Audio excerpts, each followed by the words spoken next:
em tempo de tantas lutas, palavras e dúvidas, a Igreja Batista da Lapa pede licença a você para entrar na sua casa e trazer uma mensagem de fé e esperança. Fique conosco e vamos adorar ao Senhor juntos.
amada igreja, graça e paz do nosso Senhor Jesus Cristo esteja com cada um de nós, com cada um de vocês e com a sua família.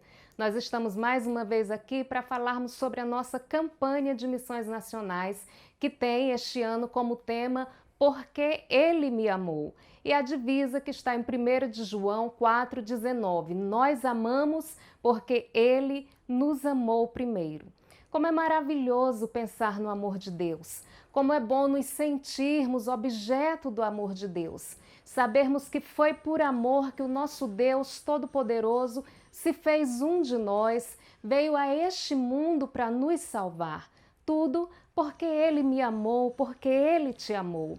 E foi por amor também, por amor à humanidade perdida, que o Senhor Jesus Cristo nos comissionou a irmos e pregarmos o Evangelho e fazermos discípulos de todas as nações. E é por isso que, como igreja, nós fazemos as campanhas missionárias. E este período agora nós vamos pensar nesse tema, porque Ele me amou. Deus nos amou de tal maneira que enviou seu Filho, por mim, por você, por cada um de nós. E o que nós temos feito com esse amor de Deus? O desejo do Senhor é que por causa desse amor nós possamos dizer, porque Ele me amou, eu amo, eu multiplico, eu oro, eu reparto. E nós, como Igreja Batista da Lapa, trabalharemos esse tema durante este mês. Temos como alvo R$7.000. Eu tenho certeza absoluta que nós ultrapassaremos esse alvo. Eu tenho grande confiança em Deus, que Ele há de usar cada um de nós e nós conseguiremos alcançar esse alvo e ultrapassar para a glória de Deus. Durante esse período nós faremos atividades missionárias, teremos um bate-papo online com missionários, teremos a gincana da família missionária, dentre outras atividades. E eu peço a você, não fique de fora, por favor, participe, vamos nos juntar, vamos unir nossas forças, vamos pedir a direção, a bênção do Senhor, vamos avançar, levando, espalhando esse amor maravilhoso de Deus para todas as pessoas. E eu peço mais uma coisa, ore. E nesse momento eu lembro da letra de um hino que diz assim: abre meus olhos, dá-me visão, Senhor, que eu possa aos outros demonstrar teu maravilhoso amor. Eu peço a você, ore assim, peça ao Senhor que abra os seus olhos e que Ele faça, através de você, através de mim, através de nós como corpo de Cristo, aqui nesse lugar, nesse local, que Deus faça através de nós esse amor ser multiplicado para a glória do seu nome. Vamos avançar porque Ele nos amou. Que Deus nos abençoe. A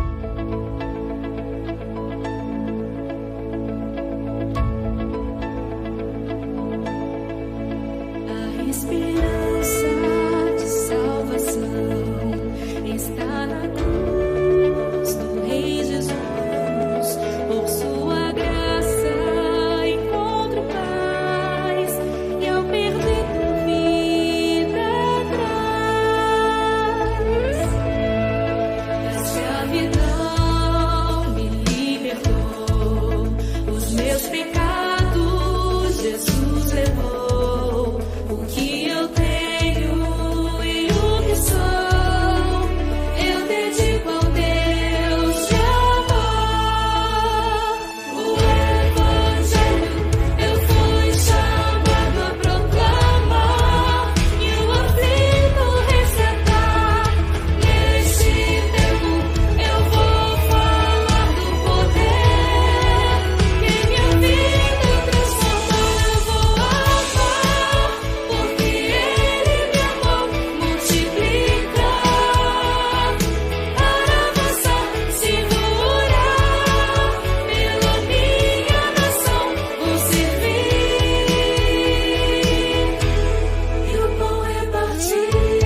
Que alegria! Estamos vibrando mais uma campanha de missões nacionais para avançarmos na obra, na proclamação do Evangelho de Cristo Jesus. E como é bom fazer campanha de missões nacionais! Como é bom nos envolvermos numa campanha, orando, mobilizando, ofertando, despertando vocações com o objetivo de alcançar todos com o Evangelho de Cristo Jesus, alcançar todos com o nome poderoso do Senhor Jesus, nome que transforma. Por isso precisamos continuar avançando. Contamos com você, pastor, com você, meu irmão, minha irmã, promotor de missões, com você, Igreja do Senhor Jesus. Contamos com todos vocês para continuarmos avançando e anunciando a todo o Brasil que Jesus Cristo transforma, que Ele nos amou e por isso nós amamos. Que coisa linda! Nós não podemos recuar. E nós, meus irmãos,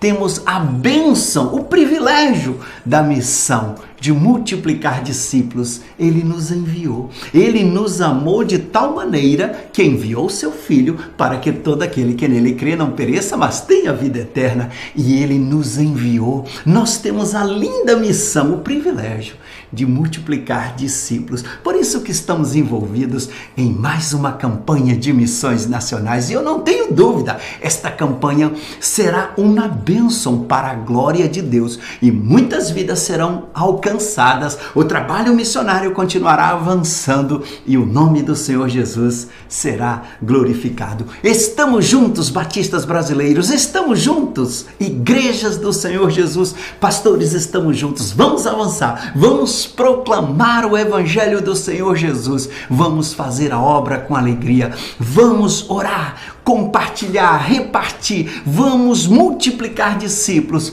Vamos amar as pessoas. Queridos irmãos e irmãs em todo o Brasil, obrigado por fazer parte desta obra maravilhosa de avanço missionário em nossa pátria. Que Deus continue nos abençoando e abençoe a campanha na sua igreja, na sua congregação, e muitas vidas serão abençoadas e o nome do Senhor Jesus glorificado. Estamos juntos e vamos avançar, porque Ele nos amou primeiro.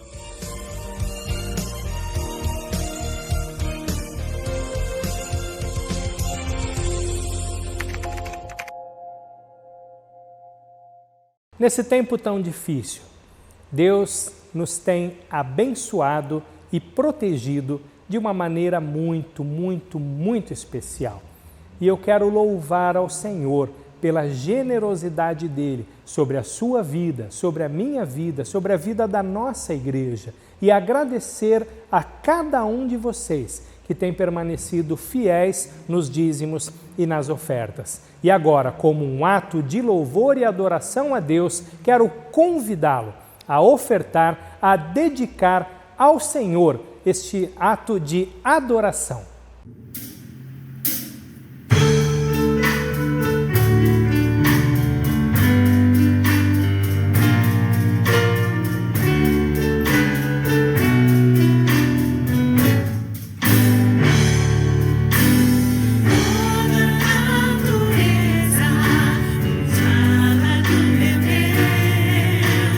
Árvores e frutos são todos seus.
Graça e paz, irmãos, irmãs. Alegria estarmos juntos neste tempo de adoração. Estou muito alegre porque na próxima semana estaremos juntos aqui presencialmente adorando ao Senhor. E claro, você que não puder estar, continua acompanhando a nossa programação online, tá bom? Então vai ser um tempo muito precioso, prepare o seu coração, venha adorar a Deus com alegria, tome todos os cuidados, nós tomaremos aqui todos os cuidados e eu tenho certeza que com segurança e com muita alegria nós adoraremos juntos ao Senhor. Eu quero convidar você para meditarmos mais uma vez na palavra, a palavra de Deus que nos eleva, que nos edifica, a palavra de Deus que nos adverte, às vezes puxa a nossa orelha, não é verdade? Mas tudo isso para que nós possamos ser cada vez mais moldados à imagem do nosso Senhor e Salvador Jesus Cristo. O tema desta meditação é o bem não importa a quem. Isso mesmo, o bem não importa a quem. Eu estou fazendo uso de um ditado popular bem conhecido. Lucas capítulo 10, versos 25 a 37 é o texto da nossa meditação. Diz assim: Eis que certo homem, intérprete da lei, se levantou com o objetivo de pôr Jesus à prova e lhe perguntou: Mestre, que farei para herdar a vida eterna? Então Jesus lhe perguntou: O que está escrito na lei? Como você entende? A isto ele respondeu: Ame o Senhor seu Deus de todo o seu coração, de toda a sua alma, com todas as suas forças e com todo o seu entendimento. E ame o seu próximo como você ama a si mesmo. Então Jesus lhe disse: Você respondeu corretamente, faça isso e viverá. Mas ele, querendo justificar-se, perguntou a Jesus: Quem é o meu próximo? Jesus prosseguiu dizendo: Um homem descia de Jerusalém para Jericó e caiu nas mãos de alguns ladrões. Estes, depois de tirar a roupa e lhe causar muitos ferimentos, retiraram-se, deixando-o semi-morto. Por casualidade, um sacerdote estava descendo por aquele caminho e, vendo aquele homem, passou de largo. De igual modo, um levita descia por aquele lugar e, vendo-o, passou de largo. Certo samaritano que descia o seu caminho passou pelo homem e, vendo-o, compadeceu-se dele e aproximou-se, fez curativos nos ferimentos dele, aplicando-lhes óleo e vinho. Depois colocou aquele homem sobre o seu próprio animal e levou para uma hospedaria e tratou dele. No dia seguinte, separou 2 denários e os entregou ao hospedeiro, dizendo: Cuide desse homem, e se você gastar algo mais, farei um reembolso quando voltar. Então Jesus perguntou: Qual desses 3 lhe parece ter sido o próximo do homem que caiu na mão dos ladrões?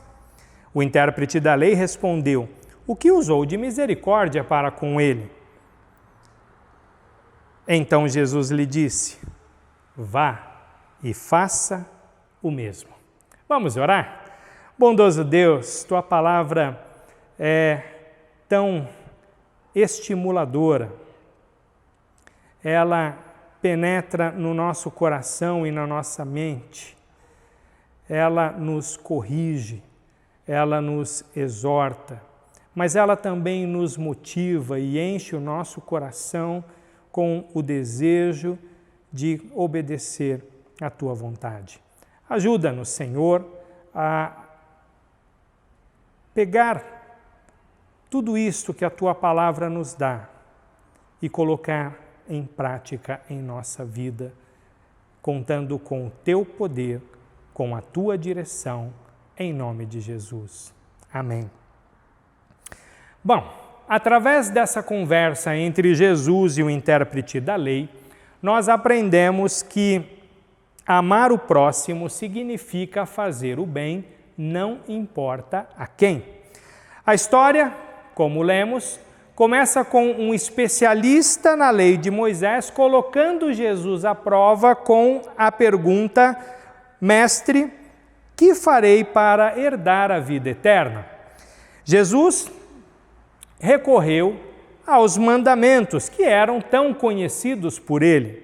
Ame o Senhor, seu Deus, de todo o seu coração, de toda a sua alma, com todas as suas forças e com todo o seu entendimento, e ame o seu próximo como você ama a si mesmo. Foi o que o próprio mestre da lei respondeu com a pergunta de Jesus a respeito do que diz a lei sobre esse assunto.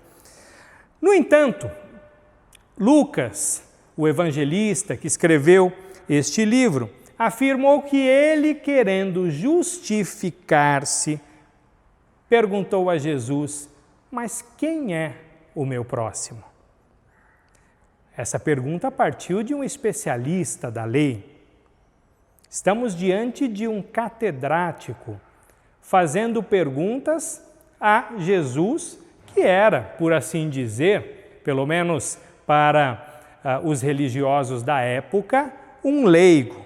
Isso, sem dúvida, deve ter causado um estranhamento muito grande em relação aos outros mestres da lei que estavam ali e provavelmente até mesmo aos discípulos, né? Isso causaria muito estranhamento hoje, nos nossos dias. Parece que o mestre da lei havia ficado tão impactado com o poder, com a qualidade do ensino de Jesus, que por um momento desceu do seu pedestal e se dispôs a aprender.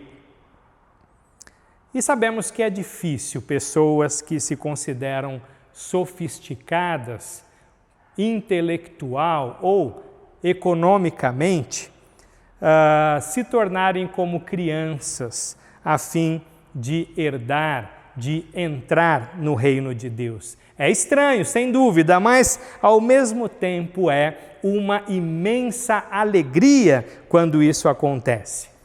Para entendermos como pensava o especialista da lei, nada melhor do que identificar de uma maneira mais ampla aquilo que Moisés havia ensinado. Lá em Levítico, capítulo 19, versos 1 a 18, está escrito assim: Quando você fizer a colheita da sua terra, não colha totalmente o canto do seu campo, nem volte para recolher as espigas caídas.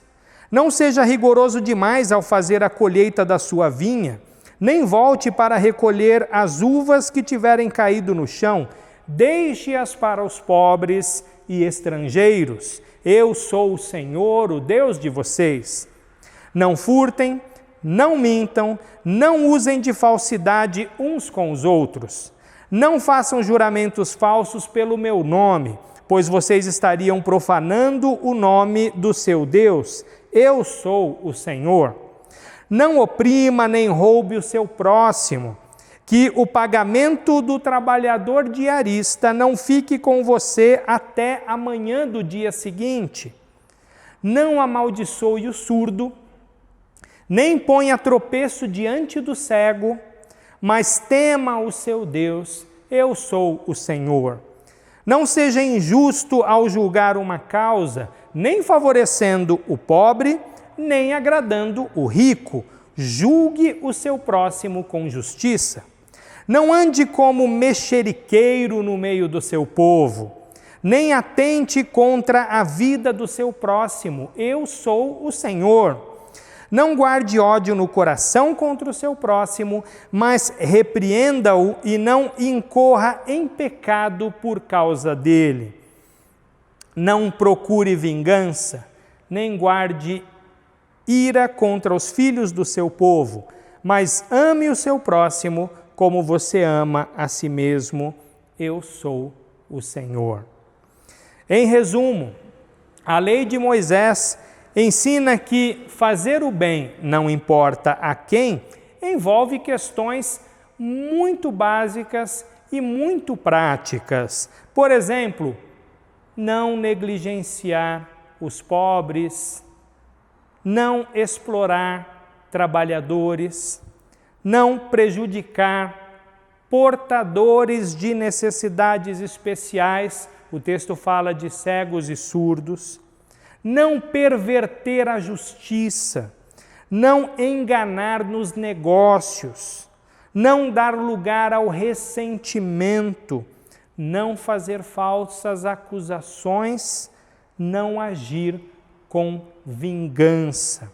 E nós podemos sintetizar todas essas negativas com uma única e perfeita afirmação positiva, a conclusão das palavras do texto que diz: mas ame o seu próximo como você ama a si mesmo. Eu sou o Senhor. E a principal justificativa para agir assim com relação ao próximo está nas palavras: eu sou o Senhor. Ou seja, o amor a Deus é a justificativa. Na verdade, a existência de Deus é a justificativa. Alguém já disse que, por existir um Deus, existe também um jeito certo de se viver, não se pode viver de qualquer jeito. E o genuíno amor ao próximo brota do primeiro amor que nós devemos ter para com Deus. O mestre da lei, sem dúvida, conhecia de cor essa porção da Escritura, mas parece que a dúvida que ele tinha realmente era com relação aos limites dessa obrigação. Em outras palavras, ele queria saber quanto era suficiente para atingir o padrão de justiça, de retidão exigido por Deus. Ele queria saber quais pessoas estavam dentro deste padrão de referência e quais poderiam ser deixadas de fora. E aí, Jesus surpreende a todos, deixando claro que o limite vai muito além da pessoa mais improvável e até mesmo da pessoa mais indesejável. Culturalmente, nós sabemos que os samaritanos eram detestados pelos judeus, porque os judeus consideravam os samaritanos como mestiços raciais. E claro, essa animosidade era de mão dupla. Os samaritanos também odiavam os judeus. Existe um evento relatado no século 6 a.C., em que um grupo de samaritanos invadiram Jerusalém, profanaram o templo, espalhando ossos de cadáveres humanos ali no templo, né? Então, havia uma questão cultural séria, uma questão racial séria, mas também havia uma questão religiosa, porque cada grupo considerava o outro como herege. Muito embora, nesse ponto, o próprio Senhor Jesus Cristo afirmou na sua conversa com a mulher samaritana que a salvação vem dos judeus. Ele disse para a mulher: vocês adoram o que não conhecem. E aqui eu quero abrir um parênteses para deixar claro que não é bíblico resolvermos as nossas diferenças relativizando a nossa fé e a nossa doutrina, como a gente vê comumente em movimentos ecumênicos ou interreligiosos, em que a verdade é relativizada, as bases da fé são relativizadas em função da unidade. Isso é extremamente perigoso. Se não me engano, foi Lutero quem disse: é melhor estarmos divididos pela verdade do que unidos pelo erro. Mas o fato é que Jesus aqui surpreendeu a todos quando apresentou o samaritano prestando uma assistência ilimitada àquele judeu necessitado que foi atacado por ladrões e deixado meio morto no caminho. Foi um tipo de cuidado, de atenção, de envolvimento que nem mesmo um sacerdote e um levita deram conta de fazer e que judeu algum, nem em sonho, faria a um samaritano. Com isso, Jesus vai muito além da pergunta feita pelo intérprete da lei. A resposta que ele deu foi ampla, mas foi tão ampla que incluiu que o mestre da lei deveria considerar qualquer pessoa como o seu próximo. Que ser o próximo para alguém é algo que afeta a nossa rotina, o nosso tempo, custa dinheiro, porque é a necessidade do outro que dá o tom. Que o amor ao próximo se materializa em serviços sem contrapartida e até mesmo sem perguntas. Meus irmãos e irmãs queridos, nós não somos judeus, não somos samaritanos, na verdade, nem sabemos se existe hoje esse tipo de distinção, mas da mesma maneira que eles, nós também somos tentados a colocar um limite no nosso cuidado, na nossa solidariedade, no nosso amor pelo próximo. Somos tentados a desprezar, a rejeitar ou a limitar o nosso amor com relação a certas pessoas, e não deve ser assim. Principalmente nesses nossos dias em que as diferenças estão tão amplas e tão acentuadas, em que as polarizações estão tão intensas que vemos irmãos ofendendo irmãos por causa de uma posição política, por exemplo. Jesus falou que o amor ao próximo precisa ser um amor ilimitado. Ou pelo menos, esse amor procura contemplar a necessidade do outro, suprir a necessidade do outro. E dessa maneira, o nosso Senhor nos desafia a superar toda forma de preconceito, seja ele racial, cultural, social, sexual e religioso. Isso não significa que nós iremos, com isso, comprometer a nossa moralidade cristã.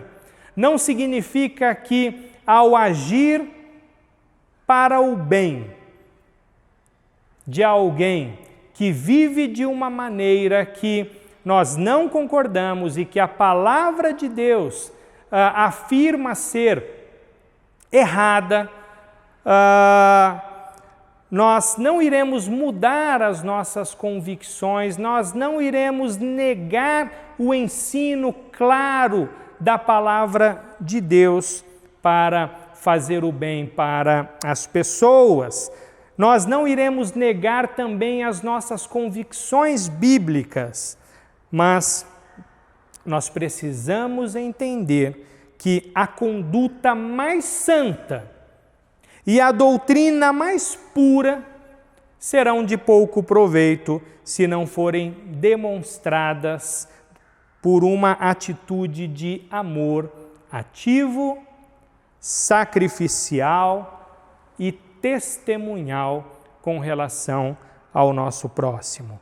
Esse vá e faça o mesmo, dito originalmente por Jesus àquele mestre da lei, continua sendo verdadeiro e também dirigido a cada um de nós, a cada filho e a cada filha de Deus.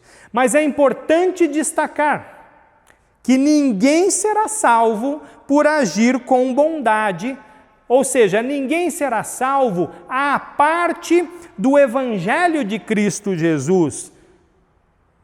Boas obras não salvam, a Bíblia insiste nisso, mas ela também insiste que as boas obras devem ser evidência na vida de quem foi salvo por Jesus, de quem foi revestido pela graça, de quem crê no Senhor e em sua palavra. A primeira certeza, portanto, que você precisa ter é de que está em Cristo.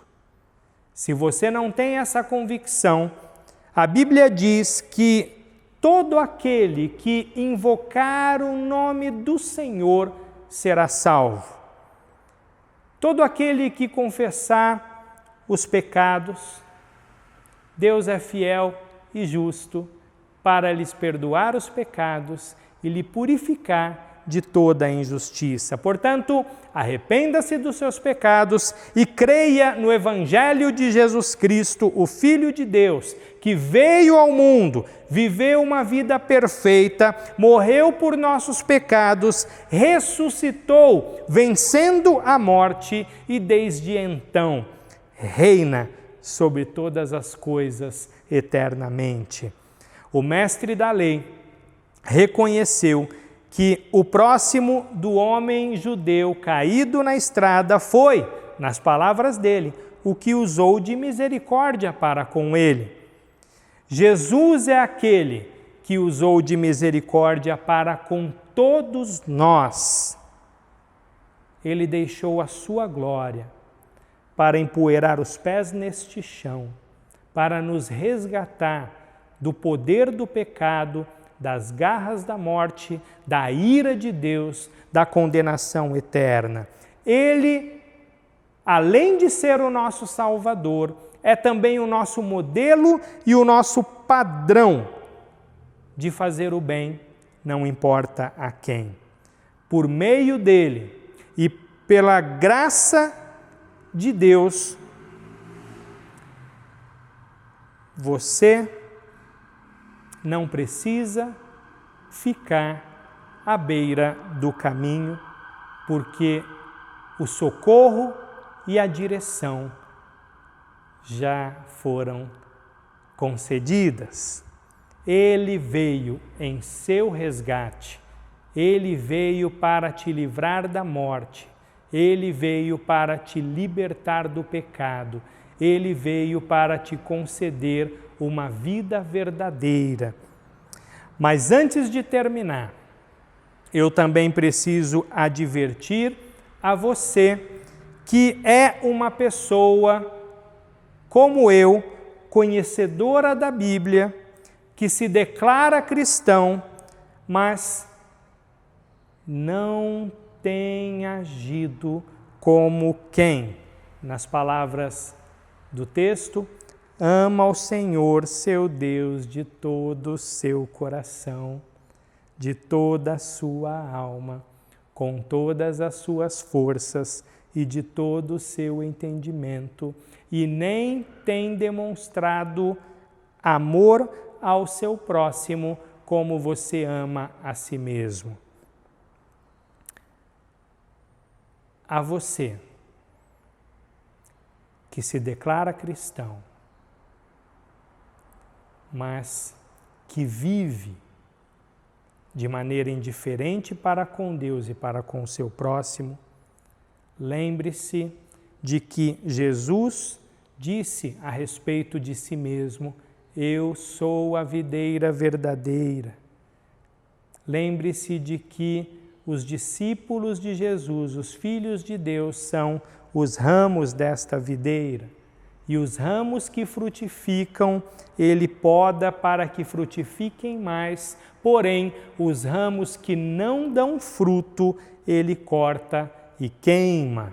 Lembre-se também que o ensino bíblico é que a fé sem obras é morta. Lembre-se que a graça salvadora é também uma graça operante que nos capacita a renunciar à impiedade e a viver de maneira que agrade a Deus. E lembre-se que o diabo conhece muito mais a Bíblia do que eu e você juntos, e nem por isso ele será salvo. Confirme, portanto, se as suas obras estão servindo de evidência da sua fé. Se as suas obras anunciam, testificam que você realmente é uma pessoa que foi salvo, transformado e tem sido capacitado pelo Senhor. Lembre-se que conhecer a Deus é muito mais do que ter informações sobre Ele. Considere também que Jesus deixa claro nessa parábola que nem mesmo motivos religiosos servem como justificativa para a falta de compaixão, como parece ter sido esse o caso do sacerdote e do levita, que para não se tornarem impuros, deixaram o homem, para não terem que abrir mão do seu compromisso, da sua agenda, talvez de ir oferecer sacrifício no templo, talvez de ir realizar uma atividade religiosa, eles deixaram o homem caído sem assistência, sem suprir as suas necessidades. De que maneira nós demonstraremos que somos de Jesus? De que maneira nós demonstramos ao mundo que Cristo vive, que Cristo reina e que nós pertencemos a Ele?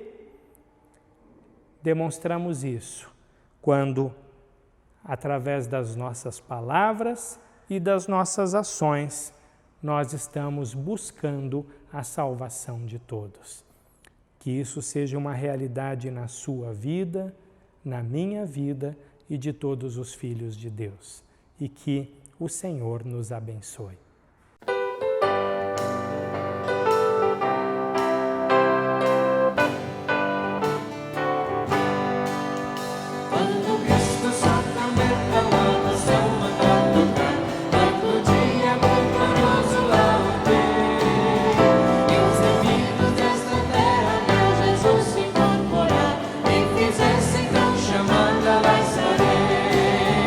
Quando se fizer chamar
Queridos, próximo domingo, juntos, aqui no templo da nossa igreja, nós adoraremos ao Senhor.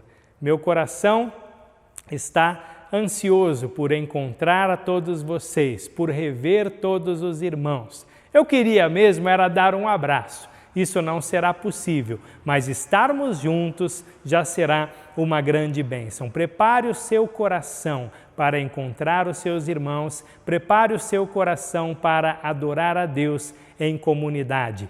Até lá, não se esqueça, 10 da manhã e 18 horas, os nossos cultos, as nossas celebrações. Deus abençoe.